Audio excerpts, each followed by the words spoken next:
En pleno siglo XXI, el algoritmo no es el que manda. Los sonidos que necesitas escuchar son la resistencia.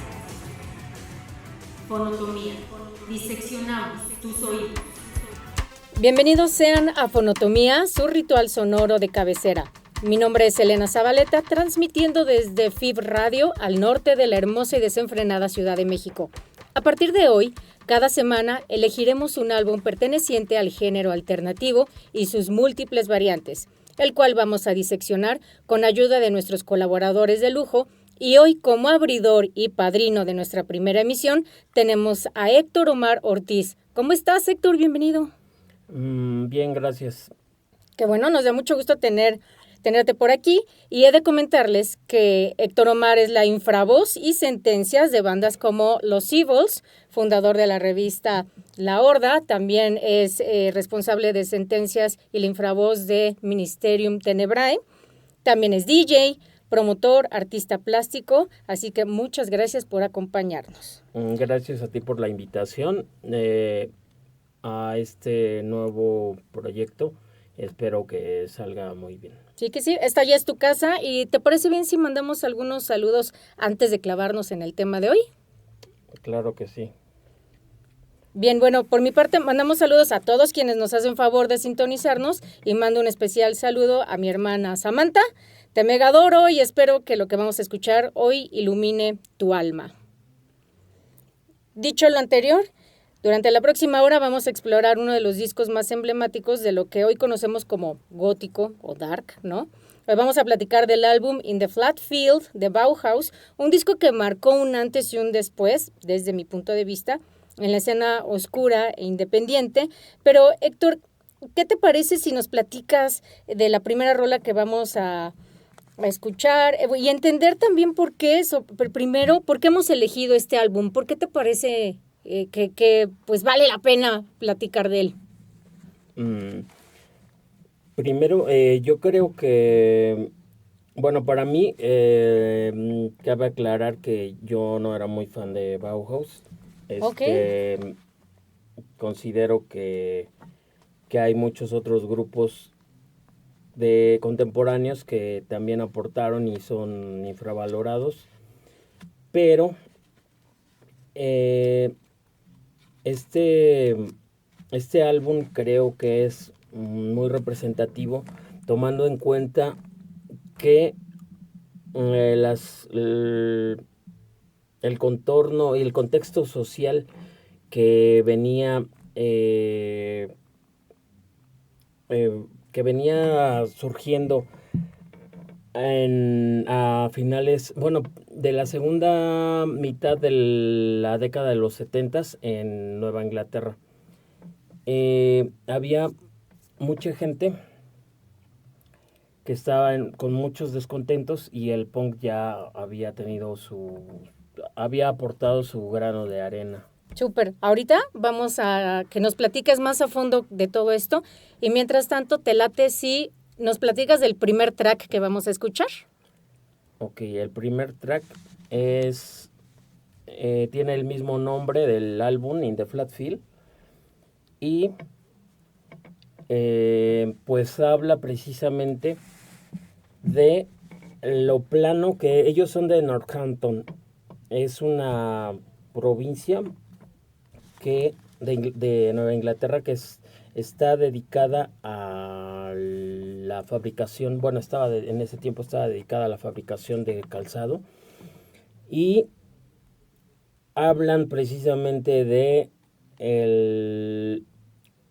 lo estéril que parece vivir en una zona pues como dedicada a algo tan plano, diríamos, plano, ¿no? ¿Puede ser? Sí, y tan monótono. Bien, pues ¿te parece si escuchamos el próximo track y regresamos para que nos sigas platicando sobre el disco y el tema? ¿Te late? Muy bien, sí, muy bien. Muy bien, pues los vamos a dejar con el track de In the Flat Field, del álbum también de In the Flat Field, de Bauhaus, y regresamos.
Estamos de vuelta ya en Fonotomía. Esto fue In the Flat Field, del álbum In the Flat Field de Bauhaus. Y Héctor, nos estabas platicando todo lo que pasaba, ¿no? Cuando salió este disco de Bauhaus.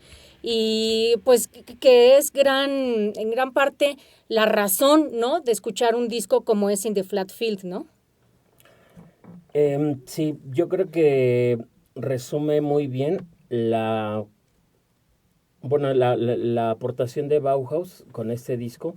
Resume muy bien la condición que se estaba manifestando. Ya la esencia de, bueno,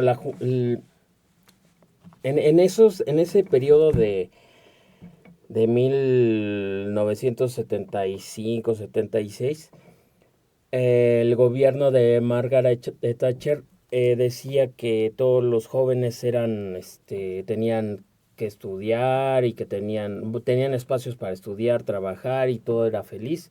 Y por eso se iban a las discos y escuchaban música disco y todo era grandioso. Y por ejemplo, algunos grupos que eran del progresivo Sí. podían darse el lujo de tener, aparte de ser 4 o 5 integrantes, podían tener apoyo de orquesta, de percusiones, y todo era ostentoso. También por ahí estaba el glam rock, ¿no? Sí, pero precisamente en el glam rock los músicos tenían bastante apoyo, o sea, había una infraestructura bastante abundante atrás de ellos, por eso no habían tantos. Claro. Entonces, las personas que venían de los suburbios de las capitales o de los, pues sí, de los principales poblados, eran como, pues, completamente marginados y no tenían ni voz ni voto. Aparte de que venían de familias que estaban igual marginales, y ellos no disfrutaban ni veían de cerca lo que el gobierno decía que todos tenían. Sí, no era la vida feliz, ¿no? Que el Ajá. sistema se supone que te vendía, al contrario, ¿no? Toda la clase obrera, digamos. Sí. Incluso puede ser como un tema de resistencia, ¿no? Sí. Y aparte, no sé qué pienses tú, porque se dice que también fue como una reacción a la soledad o al vacío que dejó el punk. Sí, pero también viene de, bueno, el punk vino a revolucionar a la conciencia de las masas, sobre todo de la juventud, al decirles que pues que no estaba bien todo, porque todos estaban aspirando a tener un trabajo común para poder ir a gastar su dinero a una disco y ser un chico los popis. Centros comerciales. Y bueno, además esta manifestación artístico-cultural, digo, se vio en América, no en Estados Unidos, también en Europa, pero digo, ya había algunas bandas a lo mejor como Mars, ¿no? Que se empezó a gestar también, los Cramps, que tú eres muy seguidor y muy clavado y sabes de los Cramps, Sonic Youth, por ejemplo, ¿no? Y pero en Europa, digamos en Gran Bretaña, pues ya a lo mejor ya se sabía de algunas bandas como pues Cabaret Voltaire, ¿no? Sí, precisamente hay una confusión entre que le pusieron post-punk cuando hay grupos que tocaban desde el 76, cuando empezó el movimiento punk. El movimiento punk, lo más fuerte fue en el 77. De hecho, por eso el grupo de aquí de América, que se llama Ataque 77, pues se llama así, porque en ese momento fue cuando fue el auge del movimiento punk, y vino a restregarle a la sociedad y decir que no estaba todo bien, que que era mentira todo lo que estaban disfrazando las cifras de empleo y al mismo tiempo de desempleo. Entonces, por eso John Lydon, que mejor conocido como Johnny Rotten, quiso escupir y gritar que las cosas no estaban bien. Que era cierto, ¿no? Sí, exacto. De hecho, él en una entrevista dice, los mayores mentirosos son desde mi infancia y fueron los profesores del colegio, y muchas de ellas tendían a ser monjas. Él perdió la memoria a los 7 años porque fue contagiado de meningitis. La meningitis se contagia por falta de higiene. En este caso, donde vivía la familia de John Lydon, era un suburbio donde compartían el baño, no nada más con otras familias, sino con ratas. Entonces uno piensa que por ser la Gran Bretaña, sí, exacto, eso no existe, ¿no? Sí, que todo es primer mundo, ¿no? Ajá. Y más siendo muy cercano a Londres, a la capital. Entonces, John Lydon se contagia de meningitis, lo tienen que inducir al coma y pierde 2 años de su vida porque pierde la memoria y tuvo que aprender todo de nuevo. Entonces, lo sometieron a una terapia para reacción que reaccionara con furia para empezar a recordar las cosas. Órale, qué loco. Fue exitosa, pero al mismo tiempo le dio sí lo fue. Le dio esa insatisfacción perpetua. Claro. Y ayudó a que el punk se gestara y fuera esa bofetada que necesitaba la sociedad y la monarquía. Justamente, y entonces aquí vienen, ¿no?, estos chicos que se encuentran en esta provincia y están pues a disgusto, ¿no?, con todo lo que pasa, pero ¿cómo es que se empieza a gestar Bauhaus? ¿Cómo se conocen? ¿Cómo es que deciden hacer lo que ahora conocemos Bauhaus? Porque evidentemente hay una historia atrás, ¿no? Sí. Mira, por ejemplo, como muchos grupos de la época, posteriores e inclusive contemporáneos a los Sex Pistols, Bauhaus, así como Joy Division, Siouxsie, tienen un primer contacto al asistir a eventos donde estaban programados estos grupos, y de ahí muchos jóvenes que iban a ver a los Sex Pistols decían, yo puedo tocar, yo puedo hacer eso también, puedo tener mi grupo y no es tan difícil. Que para llegarle a Sex Pistols, pues sí, vemos que es bueno, cosa, ¿no? Porque no nada más es la música, o sea, no nada más es hacer ruido, sino es la actitud y es la convicción de que la sociedad no está siempre, no siempre tiene la razón. Sí, claro. Entonces, es fácil decir que, por ejemplo, que los Ramones un año o unos meses antes a los Pistols, porque muchos dicen que los Ramones fueron más importantes que los Sex Pistols, pero no es lo mismo tener las agallas para decir y cantarle a la reina que nadie podía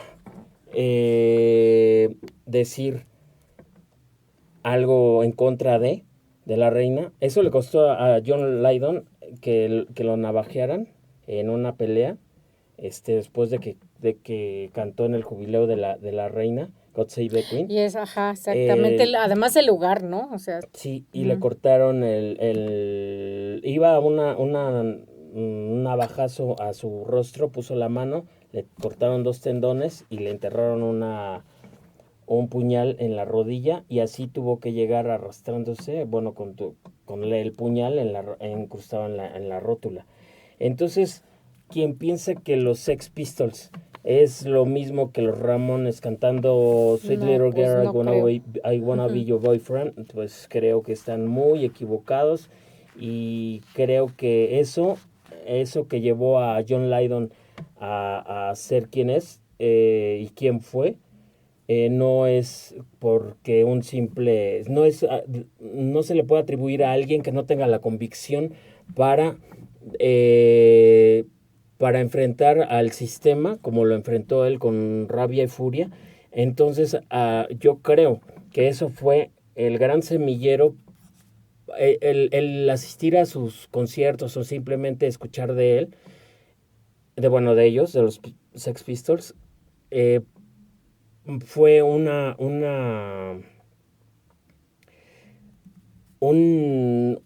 es sembrar una semilla donde germinaron todo tipo de grupos, y entre ellos fue Bauhaus, que también tienen una similitud muy grande con los Pistols, porque Bauhaus dijo desde el principio, desde sus inicios, dijeron que tenían que ser muy cuidadosos, querían ser muy cuidadosos para no repetir ningún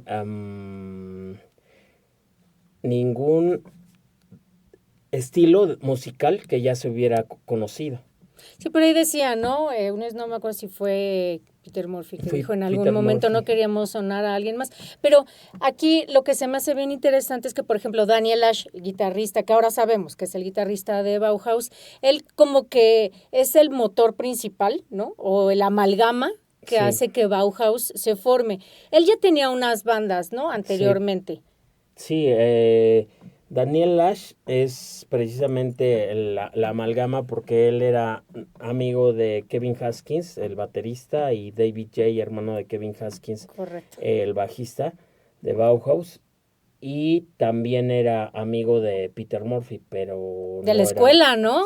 Sí. Como que ahí se veía, ¿no? Yo me los imagino en el patio ahí platicando de música, ¿no? Arte, porque hasta donde sabemos eran como afines, no en todo, ¿no? Y por eso vamos a platicar también qué pasó con la banda, pero tenían ahí puntos muy importantes que los llevó a hacer la banda, ¿no? Pero, como dices, entonces Daniel conocía a Peter Murphy. Sí. Pero bueno, tenían esta banda anteriormente, Daniel Ash tenía The Craze, Ajá. ¿no? Y después... Pero tocaban hacen... nada más con Kevin Haskins, o el Exacto, hermano sí. de David J., y otro bajista. Correcto, y después dicen como que no, ya hay que renovarnos, ¿no? De esta banda de The Craze, y dicen entonces que mutan a lo que se conoce como SR, Ajá. ¿no? Y de hecho, en ese entonces estaba el bajista, otro bajista, ¿no? Que me comentas. Sí. Pero de repente como que le dicen, pues ya no necesitamos de tus servicios, ¿no? Ajá, sí, y fue porque invitaron a David J. a que los fuera a ver, y de hecho, por comentarios mismos de David J., dice que él fue el que les puso Bauhaus, porque se le hacía muy similar, de la forma de tocar, se le hacía muy similar a la ideología de la escuela de arte y diseño, la Bauhaus, que fue creada en 1919, y de hecho por eso se pusieron Bauhaus 1919. Correctísimo. Después se quita, ¿no? El Sí, 1919. por cuestiones de asesoramiento legal. De hecho, David J. dice que fueron muy descarados al adoptar hasta inclusive el logotipo de Fíjate la que es Bauhaus. algo que yo luego dije, híjole, ahora nosotros que estamos como muy al tiro de que te vayan a demandar o así, ¿no? Ajá. Yo dije en esa época, no sé si no pasaba.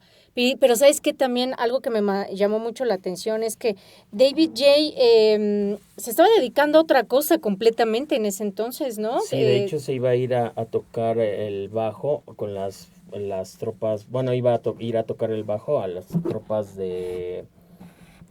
Con los alemanes, sí, ¿no? Me parece. sí, porque él sabía tocar disco y funk. Entonces, funk, no punk. Sí, Eh, exacto. entonces, él, cuando ve a Daniel Ash y Daniel Ash le pide que los vaya a ver, pues lo convence, o sea, eso fue lo que lo convenció de no ir. Y de hecho, Pues qué bueno, ¿no? sí, porque si escuchamos a Bauhaus tiene por lo menos en los primeros, en las primeras canciones, tiene mucho de funk y de disco. Y Sí, eso es tienes como razón.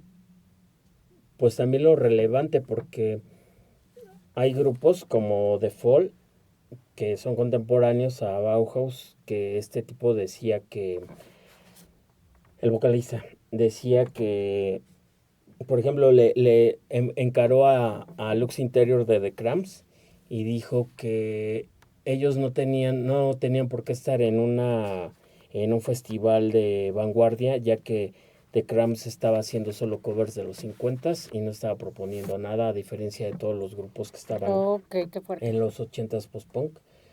Y, y por ejemplo, sí muchos grupos tenían esa, no sé si esa inquietud, intención y propósito de sonar completamente diferente a los demás, pero yo creo que sí tienen, o sea, lo que los caracteriza es que tienen esa rabia proyectada de diferentes maneras. Por ejemplo, Joy Division la tiene como es una rabia depresiva.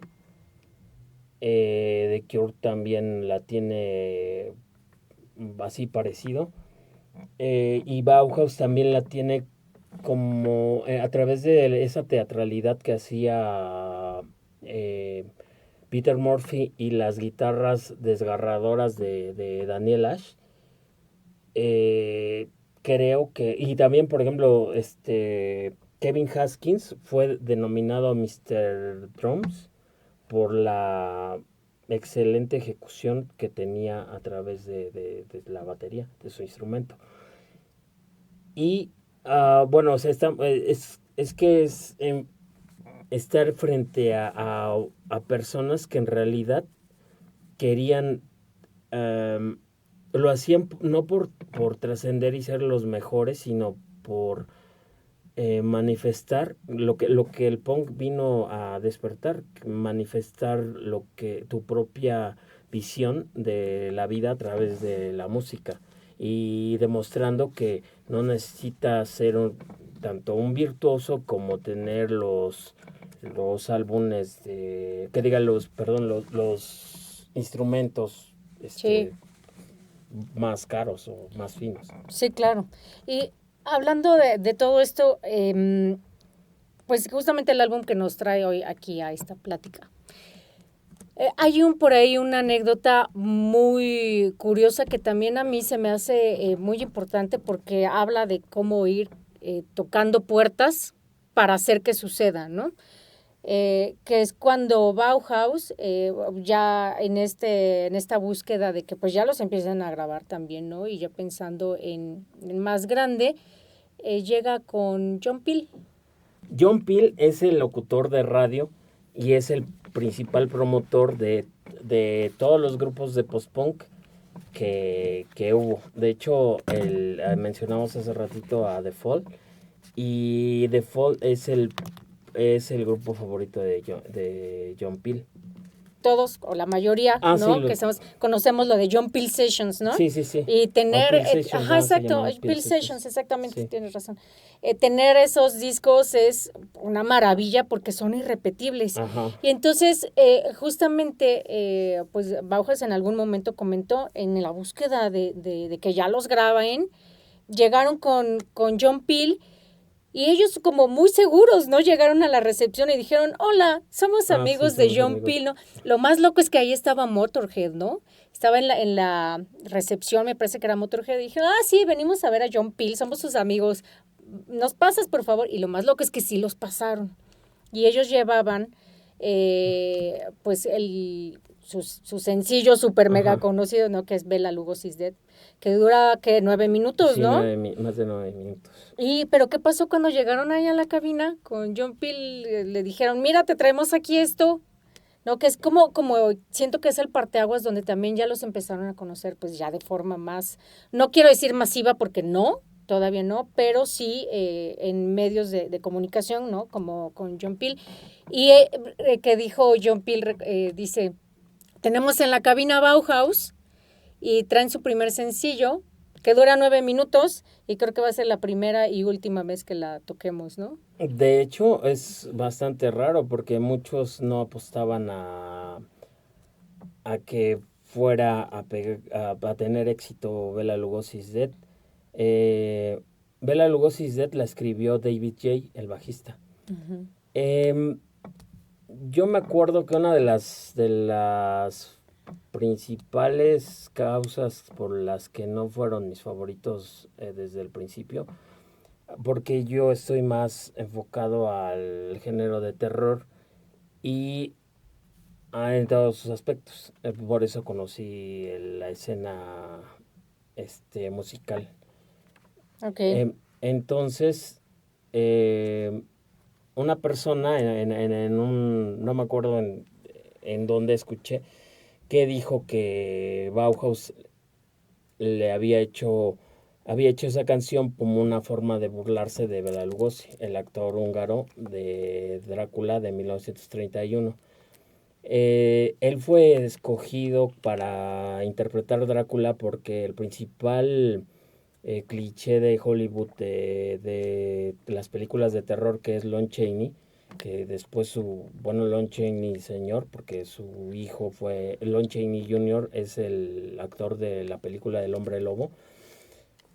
Él había hecho El Jorobado de Notre Dame, El Hombre de los Mil Rostros o Mil... Bueno, era conocido como El Hombre de los Mil Rostros, pero también había hecho London After Midnight, del cual hay un grupo también de la escena underground. Cierto.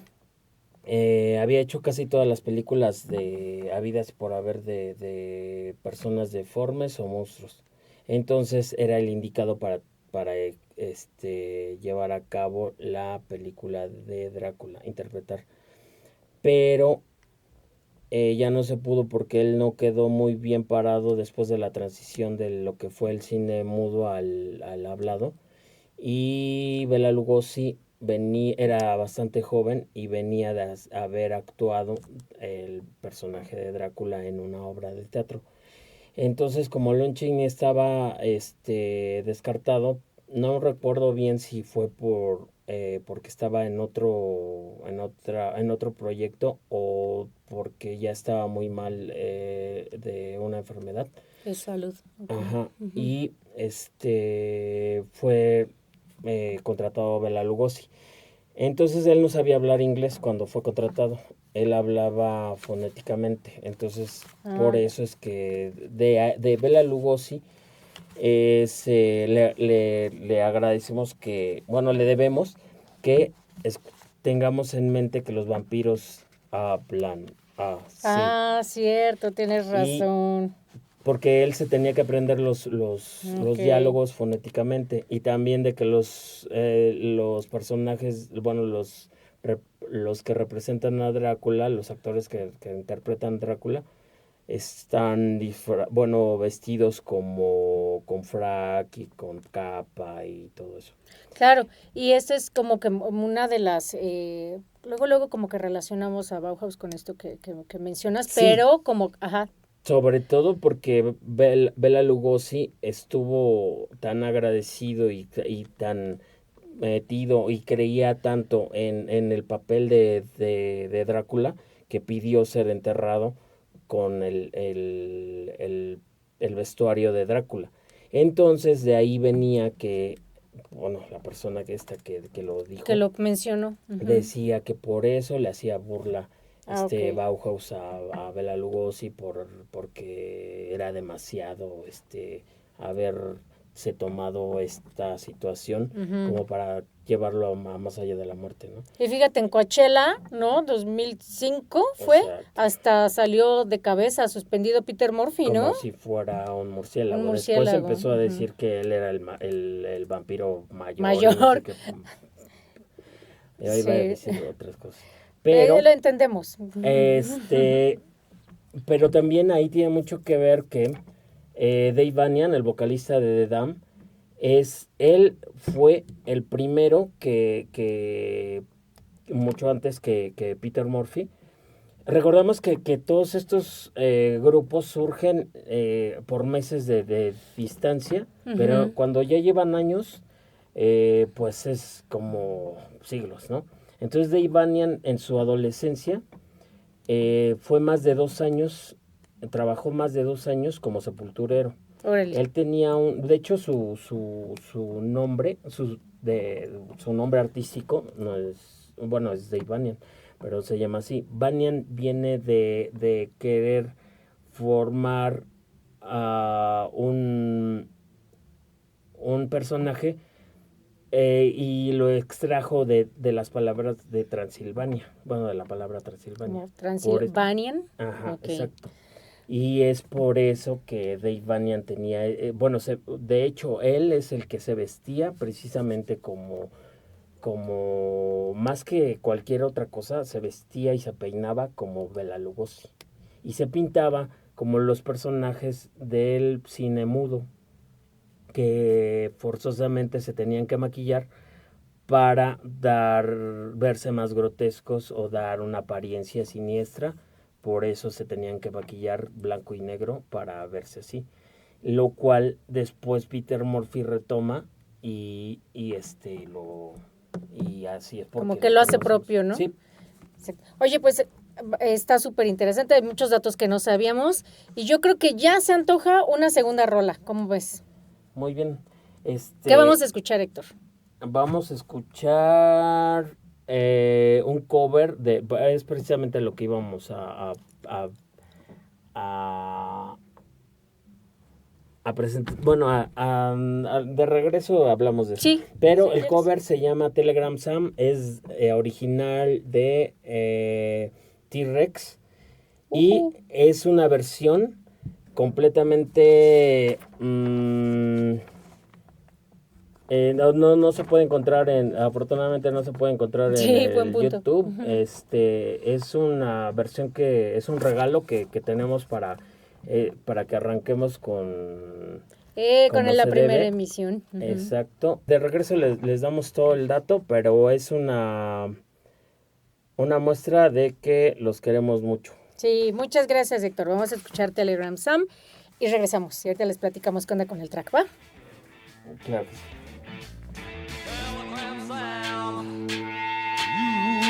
You're my main man. Golden or slim. I know where you've been. Purple poppy. His lips are like lightning, goes melting the heat. Telegram sound in my mind now. Telegram sound in my mind now.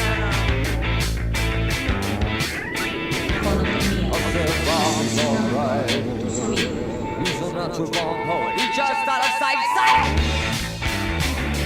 I said, jungle face, Jake. I said, make no mistake about jungle face, Jake. Telegram sound in my mind now.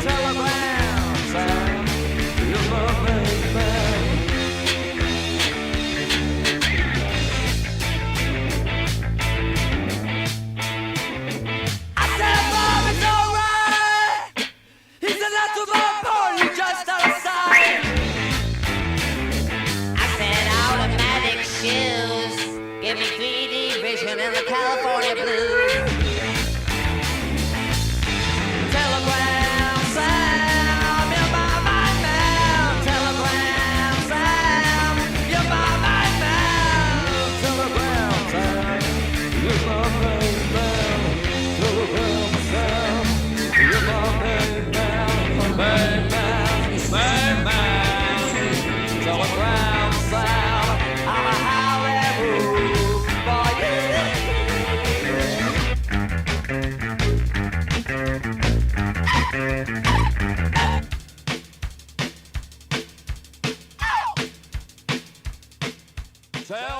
sound.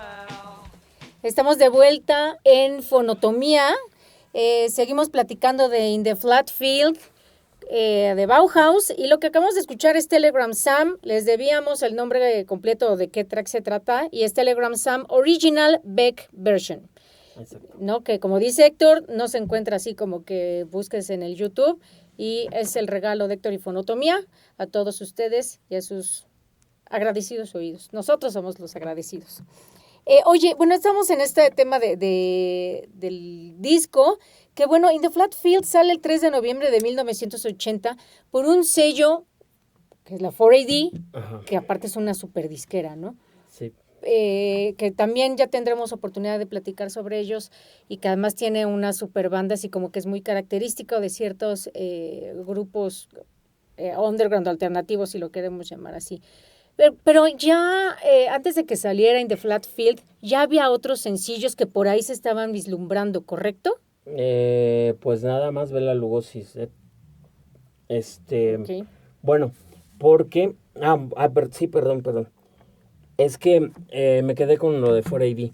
4AD es una compañía que fue... es como una compañía naciente que proviene de la Vigars Banquet. Esta compañía es ni más ni menos que la que posteriormente sacó a la venta discos como de Dead Cult, que anteriormente fue conocido como The Southern Dead Cult, que es contemporáneo a la última parte a los últimos años de existencia de Bauhaus. También de Cult, que pues la mayoría sabe quién es The Cult. The Fields of the Nephilim, de Love and Rockets y grupos por el estilo, que como pueden darse cuenta, pues la mayoría son ya grupos un poco pesados en el ambiente de lo que era denominado el underground. Esta compañía, la 4AD, fue formada para precisamente dar promoción a grupos emergentes, y era a lo que iba. La 4AD tiene como primer cliente, o sea, en su catálogo el número 1 es el sencillo Dark Entrance, Efectivamente. que no fue incluido en la primera edición de In the Flat Field, del disco de In the Flat Field, sino hasta la reedición ya en CD, y porque antes se tenían que conseguir en sencillo, y después venía el álbum, y cuando salió el CD, ya el bendito CD hizo que esas versiones se pudieran conseguir completas, porque antes eran ediciones de 300 sencillos nada más para un grupo, para una canción de un grupo. Porque habían grabado con Small Wonder, ¿no? Pero Sí. ya no los pudieron respaldar, y entonces fue que se van con 4AD, y entonces ya nos regalan sencillos como Dark Entries, que lo que comentabas, Ajá. Terror Couple Kill Colonel, Sí. la super versión que comentabas de Telegram Sam de T-Rex, y es bien curioso también la portada que eligen, ¿no? Para In the Flat Field, que es una... Bueno, todos esperaban a lo mejor que saliera, ¿no? Es muy común que la banda salga en la portada, ¿no? Y a lo Sí, mejor pues, muchos pensaban que iba a salir, pero bueno, no. Es una fotografía de, perdonen mi francés, pero es de Duen Michal, y se la titularon, la fotografía se llama Hommage to PV de Chavannes. Entonces es también como creo yo que sí demuestra mucho el contenido del disco porque es oscuro, Sí. ¿no? Porque la silueta humana, Desnudo. ajá, desnudo, exactamente, como que sí es como que llega desnudo, ¿no? Pues lo que es simplemente. Entonces creo que esto también llama mucho la atención y lo que mencionabas al principio también de por qué pudieron haber elegido una portada así y a lo que suena In the Flat Field es que no me acuerdo, Peter Murphy por ahí decía que cuando empezaron a trabajar, sobre todo él y Daniel Ash, hubo una química y familiaridad Ujú. como muy padre al principio, ¿no? Sí. Después yo creo que les ganó el ego, pero que aún así pues sentía como que cada quien tenía su propio vacío y tenían mucho contenido, ¿no? Mucho, no sé si furia, tristeza o qué, pero muchos sentimientos contenidos. Y cuando se unen esas cuatro almas contenidas, por así decirlo, pues se hizo más concreto y más fuerte, ¿no? Yo creo que In the Flat Field, si me platicas ahorita qué te parecen los tracks de In the Flat Field, es agresivo, pero melancólico, pero catastrófico, pero es muy fuerte. A mí me parece un disco que sí te lleva a lo más eufórico y también de pronto te baja, ¿no? ¿Tú qué piensas? Sí, a mí también me transmite esa sensación, pero escuchando la reedición ya en CD, Ok. porque es Ujú. muy diferente. Ya cuando, por ejemplo, yo no concibo In the Flat Field sin Dark Entrance, por ejemplo. Ok, sí, Eh, sí. y, y de hecho bueno, cuando lo conseguí por primera vez, yo pensaba, estaba casi seguro que debía de venir Bela Lugosi's Dead, pero pues no viene porque esa la grabaron por primera vez. Bueno, es su primer sencillo, el que graban. Y en el lado B, es una sesión de estudio donde graban 5 canciones, 4 o 5 canciones. Entonces, de hecho, viene una versión de Lagartija Nick que se llama Bite My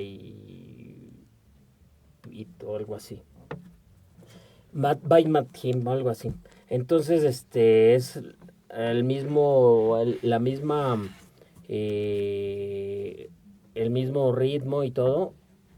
Bueno, un poco rupestre, pero Ujú. la letra es completamente diferente.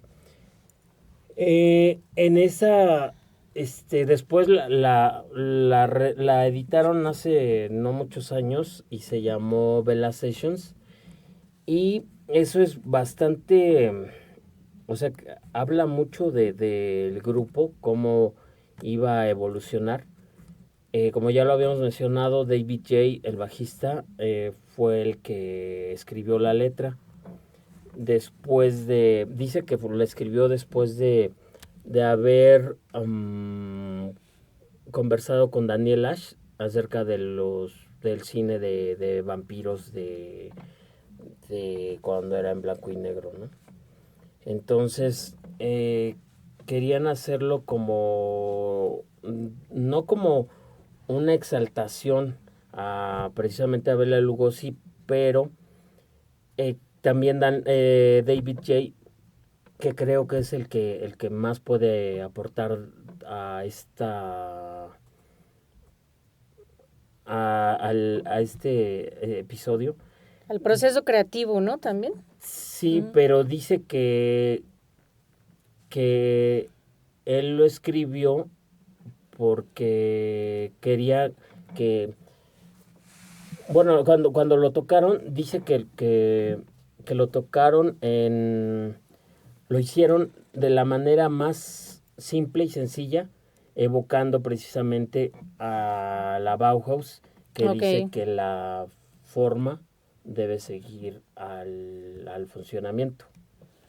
Entonces, dice que por eso lo hicieron lo más minimalista o simple, pero creo que, bueno, yo siento, desde mi punto de vista, crearon no un himno a la escena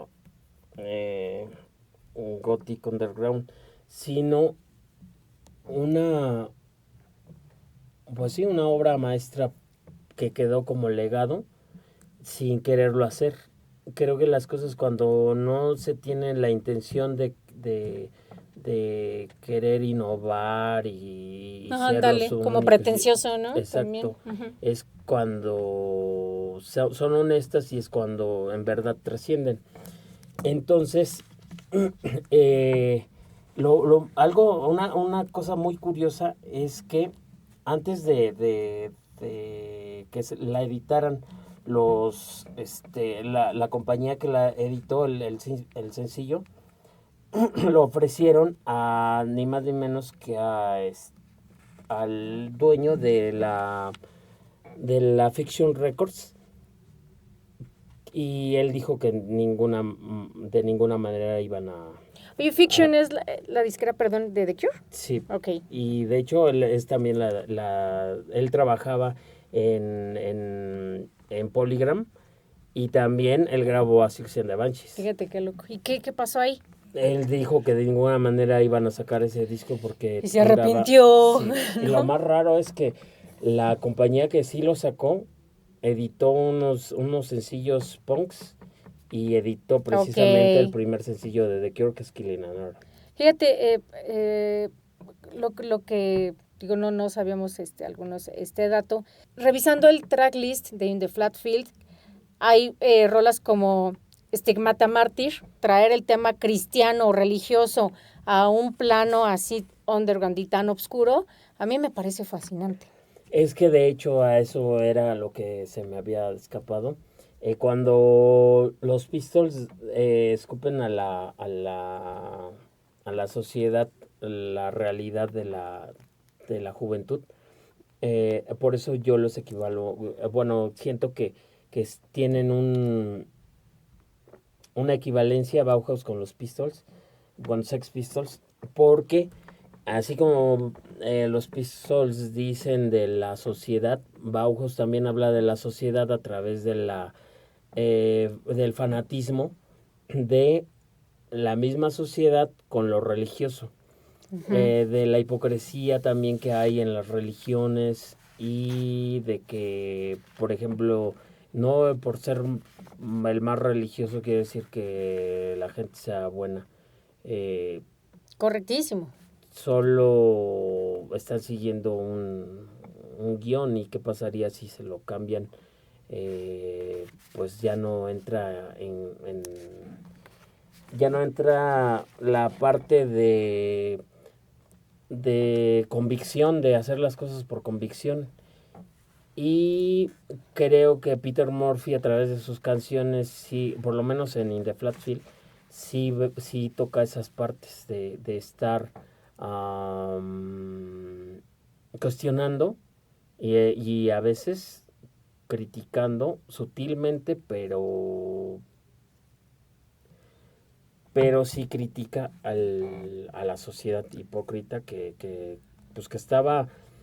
que venían de eso, ¿no? Ellos. Sí, es como dicen, ¿no? Estás viendo y no ves. Sí, justamente. Y aunque en algún momento, bueno, sí, reforzando lo que comentas, la misma banda admitió que The Flatfield no había logrado capturar tanto, ¿no? Lo que ellos hubieran querido, justamente porque lo consideran muy intenso el disco. Que sí, puede ser que si lo comparamos con sus demás álbumes, sí, ¿no? Puede ser de los más fuertes, ¿no crees? Sí, exacto. Sí, yo siento que, de hecho, yo lo siento más death rock que gothic. Ándale. Gothic rock. Porque tiene mucho más presencia el bajo, la batería y la voz, y transmite, Peter Murphy transmite mucho a través de la voz. Es muy teatral también todo él con su cuerpo, ¿no? Bueno, pero por ejemplo, cuando no lo conoces y nada lo has escuchado, yo siento que sí transmite con su voz esa parte tenebrosa sin saber de qué están hablando. Sí, correcto. Oye, bueno, pues aquí en México tuvimos el chance de verlos, ¿no? En el 98 Sí. con el Resurrection Tour, que bueno, después de todo esto, que si se retrasó el The Flatfield porque querían las versiones de John Peel, bueno, Ajá. salió todo esto que nos has comentado de cómo se conforma el álbum, distintas versiones que podemos encontrar, como la que nos mencionaste de Telegram Sam. Y después, bueno, creo que otro programa nos daría para mucho, para platicar qué pasó con la banda, porque después se separaron, regresan, ¿no? Vienen a México en una de esas, en el, ¿cómo se llama? Ópera, ¿no? Sí, en el cine ópera. En el cine ópera, que bueno, que dicen que si el portazo, que es el trompo de pastor, ¿no? Sí, por ejemplo, un canal bueno, más bien un programa en internet que dicen hablan precisamente del portazo y del concierto y lo plantean como si hubiera sido, no sé, la venida de Jesucristo, la segunda Sí, venida es cierto. de Jesucristo. Sí, entonces, para empezar, The Cure ya había venido en 1992. 6 años antes, ¿no? Fíjate. Entonces Siouxsie también ya había tocado, Sisters of Mercy también 95. había tocado, Clovan Lovan Rockets. también había tocado. Entonces, el que quieran poner a ese concierto como lo más impresionante de hecho hay un tipo, un reportero que dice que no sé de dónde sacó que la gente de que se llevó el pastor lo subió y Sí, es cierto. que porque arriba estaban Ujú. los pobres y abajo los ricos y que les Sí, hay que aventaron. desmitificar. Qué bueno Sí, que dices exacto, eso. porque Ujú. eso es una vil Sí. mentira. Y Todos los tampoco no todos vimos eso. exacto. No estuvimos ahí junto al trompo de pastor, Sí, ¿no? Qué o bueno que lo sea, mencionas. eso es una vil mentira y para todas las personas que nos escuchan, que no asistieron, pues también decirles que eso no pasó. No fue de que los pobres contra los ricos que les No, aventaron para nada. la Ujú. carne de pastora, Para humillarlos, ajá, ¿no? sí, Ujú. que porque dice que por una venganza y no sé qué, de clases sociales. Eso no pasó, los precios fueron igual para todos. Y lo que sí también me molesta es de que también ahí lo mitifican y dicen, no, que se vendió todo y no sé qué.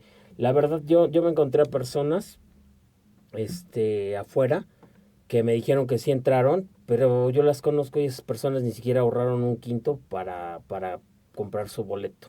Todos los que fuimos vimos de dónde sacamos dinero porque muchos íbamos a la escuela y hicimos esfuerzo por para tener recursos para el comprar el boleto.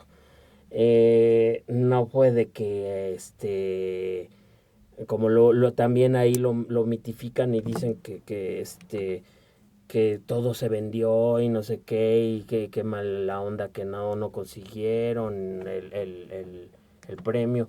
No sé si fue vendido total, pero de que sí había boletos, yo me acuerdo fui como 2 o 3 veces porque la primera vez no me alcanzó y después regresé. Y Y conseguiste. sí, y habían boletos. Entonces creo, no estoy tan seguro, pero creo que hasta un amigo consiguió boletos un día antes o algo así. Ok. Entonces también es choro.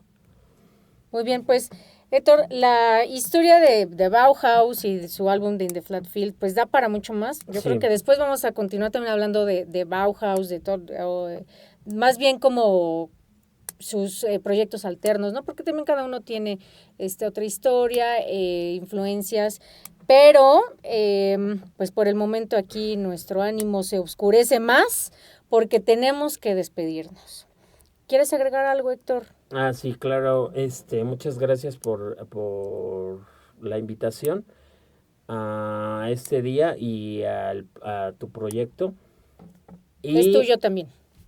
gracias. Y también que yo conocí a Bauhaus por una estación de radio que se llamaba Estéreo Joven y por un programa que conducía, bueno, que escuchaba a mi hermano y conducía Benjamín Salcedo.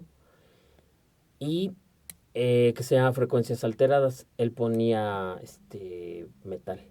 Estéreo Joven es 105.7, ¿no? Sí, exacto. Que después fue Imer y desde el grupo de la... Que fue Órbita, bueno, ahora sí, ya no Reactor, sé. todo eso. Sí. Entonces, yo ahí lo conocí y lo conocí precisamente por la canción con la que nos vamos a despedir, que habla de precisamente esa onda como hipócrita de la gente que es muy fanática de la religión, pero no sigue en esencia lo que las enseñanzas que promulga la misma religión. Perfecto. Cuando la escuché, yo pensaba que era un pedo muy, muy fuerte y de hecho sí me cimbró. ¿Sí? Por eso Ok. después quise buscar quién era, para saber quién era Bauhaus. Perfecto, muchas gracias. Esperamos que les haya gustado el disco de la semana, que lo pongan a todo volumen o en sus audífonos y que diseccionen cada track, que nos puedan platicar sus impresiones, comentarios, sugerencias y demás en las redes sociales. Héctor, muchas gracias por el viaje compartido. ¿En dónde te encontramos? Porque estás presente, ¿no? En La Lagunilla. Ah, sí, en La Lagunilla, en la zona de antigüedades, en la calle Francisco González Bocanegra, ahí también como desde hace 26 años que llegamos ahí. En La Lagunilla era un lugar muy adecuado para conseguir discos y cosas raras, aparte del Chopo. Y estamos retomando eso, estamos empezando a llevar también material raro, ahora que se están reeditando algunas cosas. Y los esperamos por ahí y cuando vean mi nombre de DJ Real on Terrible Thing y en los proyectos sonoros que estoy participando es Evils, Horror Rockers y Ministerium Tenebrae. Y les vamos a compartir posteriormente sus redes para que lo busquen por ahí y también en La Lagunilla. Y bueno, pues los vamos a dejar con una última rola. Héctor, ¿qué vamos a escuchar? Precisamente Stigmata Martyr de Bauhaus. Perfecto. Pues agradecemos al Faro Indios Verdes, a nuestra casa FIB Radio, a la productora ejecutiva de FIB Radio, Olga Gutiérrez, y a nuestro productor Robin Cell. Los esperamos la próxima semana en una disección más de fonotomía. Yo soy Elena Zabaleta. Apaga la luz y deja que la música te encuentre. Paz y tutsis. Esto es Stigmata Mártir de Bauhaus. Hasta la próxima.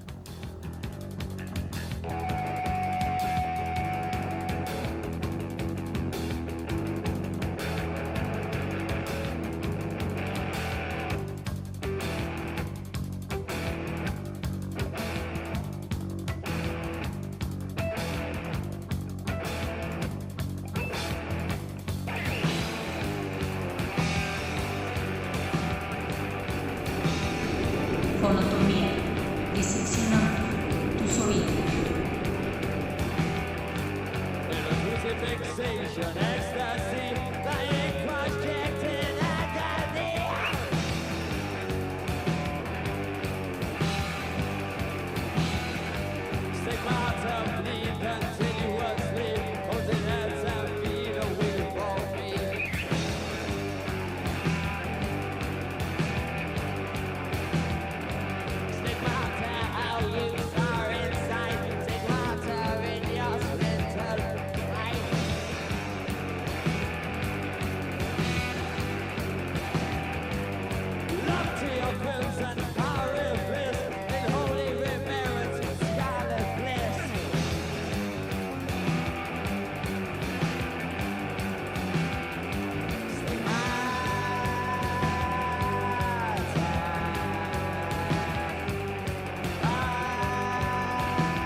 Diseccionamos tus oídos.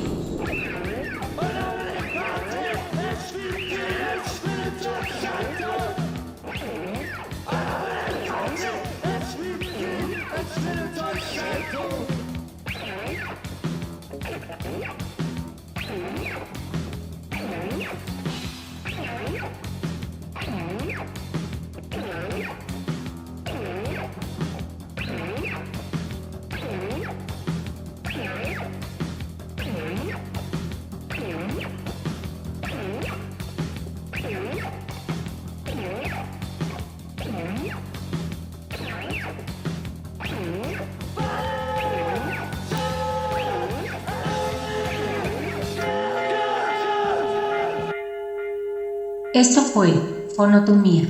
Diseccionamos tus oídos.